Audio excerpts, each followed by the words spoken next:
좌우 옆에 있는 분들과 인사 나누겠습니다. 사랑합니다. 축복합니다. 반갑습니다. 어느 유명한 화가가 길을 가다가 자꾸 낡아 빠지고 버려진 그런 천조각을 줍는 거예요. 자꾸 줍고 또 가다 보니까 또 사람들이 거들떠 보지도 않는 돌멩이를 또 뭐 주워서 담는 겁니다. 그러니까 사람들이 같이 가다가 이상하잖아요. 왜 그 천조가리를 줍고 다 그거 버려서 헤어진 건데, 그리고 돌멩이를 줍고 뭐 그러니까 이상하니까, 대체 왜 그런 것들을, 그런 쓰레기를 왜 줍는 거냐고 그렇게 물었어요. 그랬더니 이 화가가 아니라고, 저는 이게 참 낡아 빠지고 이렇게 헤어진 이런 천이나 이 돌멩이가 앞으로 위대한 걸작품이 될 것을 내가 그걸 바라보기 때문에 이게 하나하나가 나한테는 소중합니다. 그렇게 이야기를 하더래요. 여러분, 오늘 본문에도 버려진 낡은 천조각이나 그런 어떻게 보면 길가의 돌멩이 같은 세상의 눈에는 평범하다 못해 투박해 보이는 그런 어부들이 등장하고 있습니다. 근데 이 어부들에게 예수님이, 오늘 말씀에 보면 만왕의 왕이신 그런 예수님께서 그들에게 찾아오시는 그 장면이 보이고 있어요. 정말 어떻게 보면 아무도 거들떠보지 않을 것 같은 그런 사람들, 그 사람들에게 예수님이 직접 찾아오셨습니다. 그리고 자신을 따라와라, 나를 따라오라, 그렇게 말씀하셨습니다. 이거 정말로 이건 놀라운 일일 수밖에 없어요. 세상에 아주 뛰어나고 훌륭하고 인품도 좋고 아주 멋지게 생긴 그런 사람도 많잖아요. 근데 이 지금 투박한 그런 어부들을 예수님이 찾아오셔서 그들을 나를 따라오라, 그렇게 말씀하셨어요. 여러분, 이 예수님의 말씀에 순종한 이 어부들이 어떻게 됐습니까? 그 인생이 완전히 바뀌고 변화되는 그 놀라운 역사가 나타났습니다. 이 어부들은 자기들의 생각에는 도저히 불가능한, 상상을 초월하는 그런 위대한 하나님의 일에 쓰임받는 그런 자들이 되었던 것입니다. 그러므로 여러분, 오늘 말씀을 통해서 오늘도 우리를 부르시는 예수님을 여러분 만날 수 있기를 바랍니다. 그리고 이 예수님께서 어떻게 우리를 찾아오시는지, 그리고 어떻게 그 예수님의 부르심에 우리가 응답해야 되는지를 깨닫고 그 은혜 가운데서 살아가는 성도들이 다 될 수 있기를 바랍니다. 그렇다면 예수님은 대체 어떻게 우리를 부르실까? 우리를 어떻게 부르십니까? 먼저 우리 예수님은 우리를 지극히 평범한 그런 삶 속에서 우리를 불러주십니다. 18절 말씀 보세요. 거기 보면 갈릴리 해변에 다니시다가 두 형제 곧 베드로라 하는 시몬과 그의 형제 안드레가 바다에 금을 던지는 것을 보시니 그들은 어부라, 그렇게 말하고 있습니다. 예수님이 지금 제자를 찾으러 나가셨어요. 근데 어디로 나가셨습니까? 예수님이 제자를 찾으러 나가신 곳은 화려한 그런 예루살렘 성전이나 또는 신학교에 가서 예수님의 제자를 찾기 위해서 그렇게 애를 쓰신 게 아닙니다. 오늘 보면은 정말 비린내나는 그 해변가, 어떻게 보면은 거친 파도와 싸우면서 그냥 물고기를 애를 써서 잡아갖고는 그 비린내나는 그곳에서 그것을 팔아갖고 먹고 사는 그런 어부들이 있는 그런 갈릴리 해변가로 예수님이 제자를 찾아 나선 것입니다. 그곳에서 예수님의 제자들이요, 무슨 일을 하고 있었습니까? 이 제자들이 선택받기 전에 그들의 모습을 보세요. 예수님이 선택하시기 전에 예수님의 제자들은 경건하고 거룩한 그런 모습을 지니고 있었습니까? 오늘 말씀을 보면은 예수님이 선택한 제자들은 무슨 기도를 드리고 있거나 무슨 예배를 드리고 있거나 그럴 때에 그들에게 예수님이 찾아가서 그를 불러준 것이 아니고 그저 평소처럼 자신의 생업인 어부로서의 일을 열심히 할 때에, 그들이 바다에 가서 그 물을 던질 때에, 그때에 예수님이 그들을 찾아오신 것입니다. 여러분, 이렇게 하나님은 우리가 가장 거룩하고 경건한 모습일 때가 아니라 가장 나다운 모습으로 열심히 일하고 있는 내 삶의 현장에 찾아오시는 그런 예수 그리스도이신 줄 믿습니다. 여러분, 성경에 보면 하나님에 대해서 이야기하는데 하나님은 들판에 핀 이름 없는 작은 들꽃, 또 아무도 눈여겨보지 않는 그 작은 꽃잎, 그 하나하나도 세밀하게 살피시는 그런 하나님이라고 분명히 말씀하고 있습니다. 마찬가지로 예수님은 평범한 일상 속에 살아가고 있는 우리들을 정말 세밀하게 하나하나 살피시고 우리를 바라보시고 우리의 모든 걸음을 인도하고 계시는 그런 하나님이신 줄 믿습니다. 그래서 우리 이 땅에 우리가 살아가는 삶의 현장 속에서 우리를 바라보시면서 정말 아주 하나님의 위대한 일꾼으로 정말 귀하고 소중한 존재로 우리를 구별하시고 우리를 불러내주시는 분이 바로 예수님이십니다. 그러므로 우리가 착각해서는 안 돼요. 우리가 예수님 앞에 쓰임받기 위해서는 내가 좀 더 거룩해지고 내가 성경 말씀도 많이 알고 내가 어떤 수준에 이르러야만이 내가 하나님의 쓰임받는 도구가 되고 하나님의 일꾼이 될 수 있다. 그리고 예수님이 그런 자들을 불러서 일을 시키신다. 이런 생각을 우리가 내려놔야만 하는 것입니다. 여러분, 예수님은 여러분이 사무실의 책상 앞에서 또 설거지하는 그런 주방 앞에서 운전하시는 그 운전대 앞에서 여러분을 부르시는 그런 주님이신 줄 믿습니다. 그러므로 내 삶의 자리가 바로 하나님이 임하는 자리이시고 그리고 나를 부르는 그런 자리임을 우리가 믿고 언제 어디서나 열심을 내어서 살아가시는 그런 성도들이 다 될 수 있기를 바랍니다. 17세기에 프랑스의 수도원에 로렌스 형제라는 그런 분이 계셨어요. 이분은 수도사들이 있는 곳에 가서 주방에서 주방 허드렛 일을 돕고 마당을 쓸고 뭐 그런 수도원에서 잡다한 일을 맡아서 하는 그런 분이셨습니다. 그런데 이 사람이요, 그 수도사들도 그렇게 많은데 그 수도사들은 하나님의 임재를 경험하지 못했는데 이 주방에서 일하고 허드렛 일하는 이 로렌스 형제가 하나님의 임재를 경험한 겁니다. 하나님이 주방에서 일할 때 그를 찾아오시고 그를 만나 주셨어요. 그리고 마당을 쓰고 또 요리를 할 때 그때 하나님의 큰 임재를 이 사람이 경험하게 됐습니다. 놀라운 일이 벌어진 거예요. 그러자 수많은 사람들이 그 소문을 듣고 이 로렌스 형제를 찾아왔어요.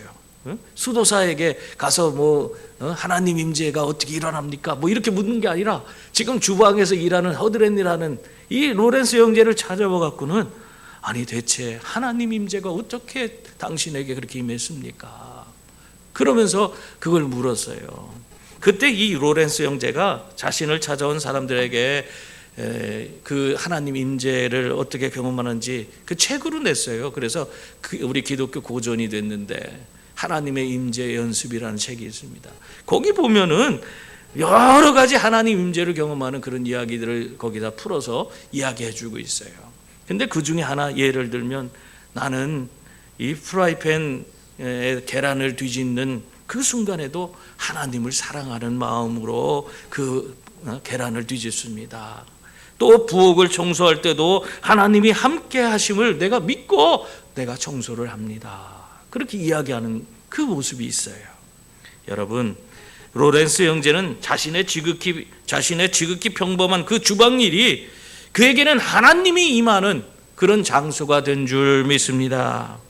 그러므로 지금 여러분이 처한 어떤 상황이 너무 평범하고 보잘것없는 그런 느낌이 드십니까? 혹은 너무 힘들다고 하나님께서 나에겐 임재하지 않고 저 멀리 계시다 그렇게 생각이 되십니까? 아닙니다.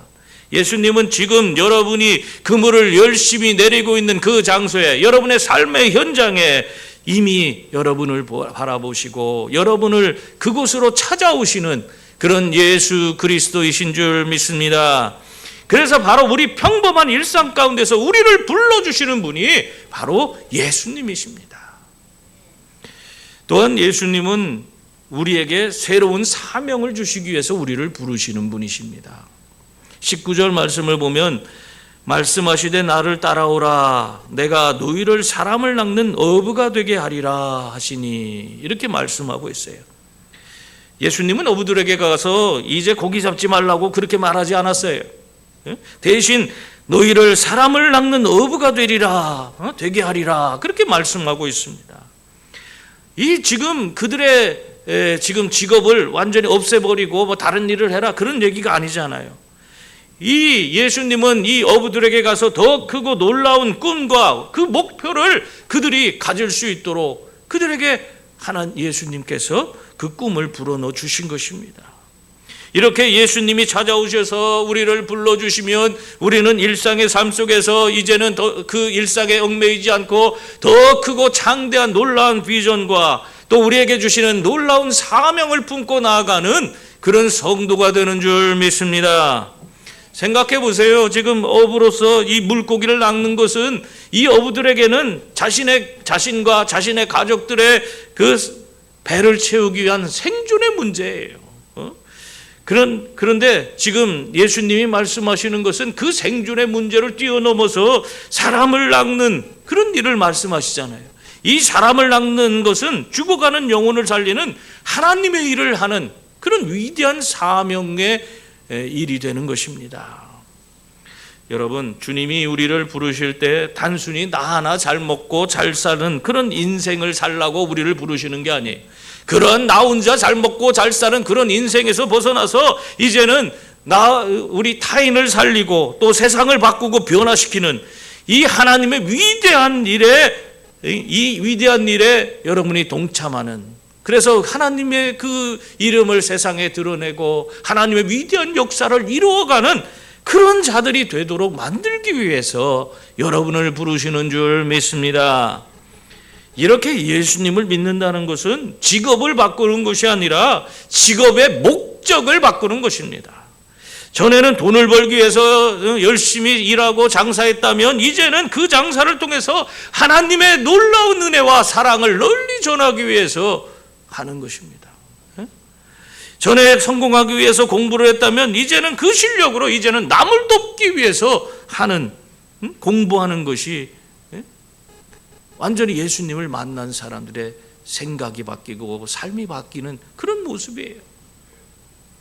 이렇게 우리 예수님은 여러분의 달란트를 그대로 사용하시되 그 방향을 나에게서 하나님과 이웃으로 돌려놓으시는 그러한 분이신 줄 믿습니다. 미국의 발명가이자 중장비의 왕이라고 일컬어지는 리토노라고 하는 그런 분이 계십니다. 이 사람이 오늘날 사용되는 불도저라든가 중장비의 거의 70%를 이 사람이 다 발명해냈어요. 그리고 30%는 기존에 있던 것들을 개발해서 더 사용하기 좋게 만들어내는 그런 일들을 한 사람이에요. 그러니까 이 대단한 사람이죠. 이 사람이 그렇게 그 중장비의 왕이라고 일컬어질 만큼 그는 이 중장비 업으로 말미암아 대단한 성공을 거두고 큰 돈을 번 그런 인물입니다. 그런데도 이 리토노가요, 자기가 사업을 펼쳐나가면서 항상 이런 말을 했다고 그래요. 뭐냐면, 내가 만드는 기계들은 하나님의 일을 하기 위한 수단일 뿐입니다. 나는 하나님의 일을 하는 기계공입니다. 늘 그렇게 이야기하고 다녔다는 거예요.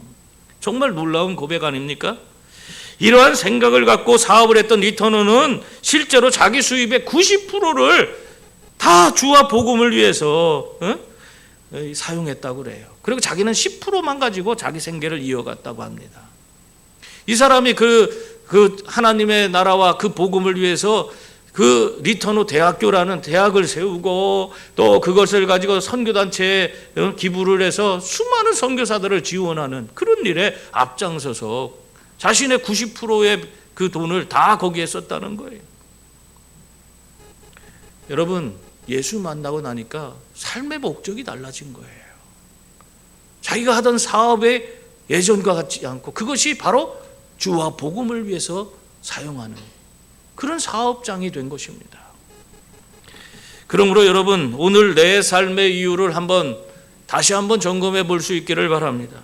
단순히 내가 밥을 먹기 위해서 그물을 던지고 있는 것인지, 아니면 내가 정말 한 영혼이라도 주님이 주신 사명을 감당하기 위해서 한 영혼이라도 살리기 위해서 그물을 던지고 있는 것인지 한번 점검해 볼 수 있기를 바랍니다. 주님은 우리가 이제 생존을 위해 그물을 던지는 것을 넘어서 사람을 살리는 그런 사명의 그물을 던지는 그런 성도들이 되기를 원하시는 줄 믿습니다. 우리가 사람을 살리는 사명의 그물을 던질 때에 예수님은 우리의 인생을 세상이 감당할 수 없는 위대한 인생으로 바꾸어 주시는 줄 믿습니다. 그러므로 주님이 주시는 이 새로운 사명을 가슴에 품고 가치 있는 그런 인생을 살아가시는 저와 여러분이 다 될 수 있기를 바랍니다. 그리고 또한 즉시 순종하라고 우리를 부르십니다. 20절 말씀 보세요. 거기 보면 그들이 곧 그물을 버려두고 예수를 따르니라 그렇게 말하고 있어요. 22절에서도 그들이 곧 배와 아버지를 버려두고 예수를 따르니라. 공통적으로 나오는 말씀이 있죠. 이 말씀, 오늘 그 성경 말씀에서 가장 중요한 그 말씀이 뭐냐면 중복되는 말씀이에요. 그것이 그들이 곧이라는 말씀이에요. 베드로와 안드레, 야고보, 요한은 주님이 부르실 때에 자기의 삶이 어떤지, 이것이 예수님 따를 때 손해가 되는지, 이것이 이득이 되는지, 이것을 가지고 내가 어떻게 먹고 살아야 되는지 뭐 그런 생각을 갖고 예수님을 따르지 않았어요. 어떤 계산도 하지 않고 예수님을 따르는 그런 모습을 보이고 있습니다. 이들이 뭐 잠깐만요. 내가 지금 지금 여기 있는 이 배와 그물만 잘 정리하고 그 다음에 예수님 따를게요. 이거 다 팔아서 우리 식구들 좀 먹고 살게 해주고 그 다음에 내가 예수님 따를게요. 잠깐만요, 예수님. 내가 우리 아버지한테 한번 물어보고 아버지가 가라고 하면 내가 가겠습니다. 그러면서 따른 게 아니에요. 오늘 말씀은 뭐라고 하고 있어요? 그들이 즉시 순종했다고 그렇게 말씀하고 있는 것입니다.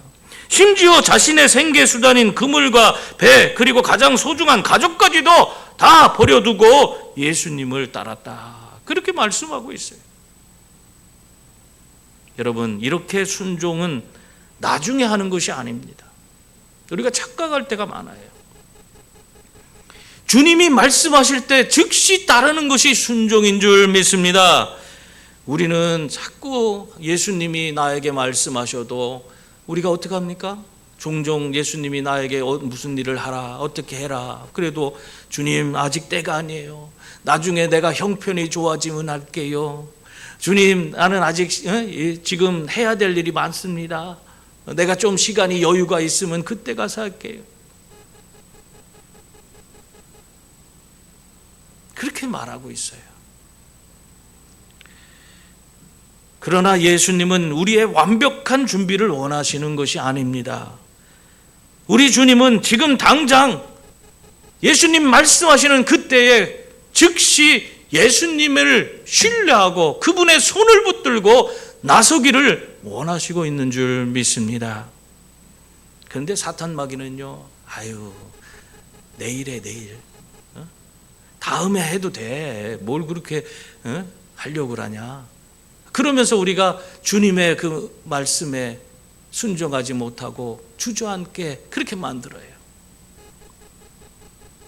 여러분, 주님이 나를 부르실 때가 그때가 가장 최선의 시간인 줄 믿습니다. 그러므로 주님이 부르실 때 우리는 즉시 순종하는 그런 분들이 되어야 하는 것입니다. 즉시 순종할 때 기적이 일어나고 즉시 순종할 때 하나님의 나라가 우리에게 임하는 줄 믿습니다.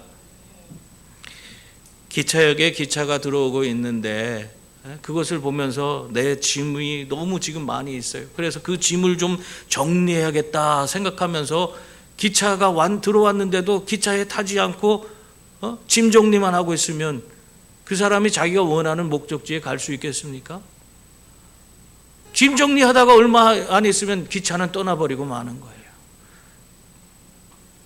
여러분, 예수 그리스도께서 우리를 부르시는 그 부르심은 우리를 향해 달려온 구원의 기차와 같습니다. 지금 주님의 부르심에 우리가 응답해서 기차에 올라타야만 하는 것입니다. 나중으로 미루는 것은 그것은 그 기차에 타지 않겠다는 것과 마찬가지예요. 성도 여러분, 여러분의 마음속에 주님이 주시는 감동이 있습니까? 그렇다면 더는 미루지 마세요. 즉시 곧 반응할 수 있는 저와 여러분이 다 될 수 있기를 바랍니다. 여러분이 소중하게 붙들고 있던 그 그물들을 다 내려놓고 주님을 따르실 수 있는 그런 분들이 다 되시기 바랍니다.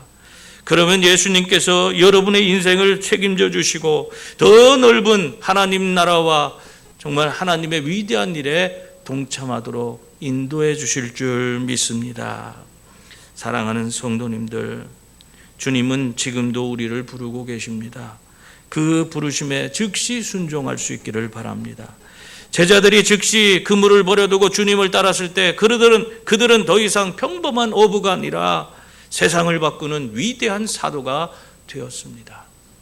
그러므로 오늘 우리도 삶의 현장에서 세밀하게 들려오는 그런 주님의 음성을 듣고 즉시 응답해서 우리의 일상이 기적이 되고 우리의 삶이 사명이 되는 그런 복된 성도의 삶을 살아가시기를 주님의 이름으로 축원합니다. 기도하겠습니다.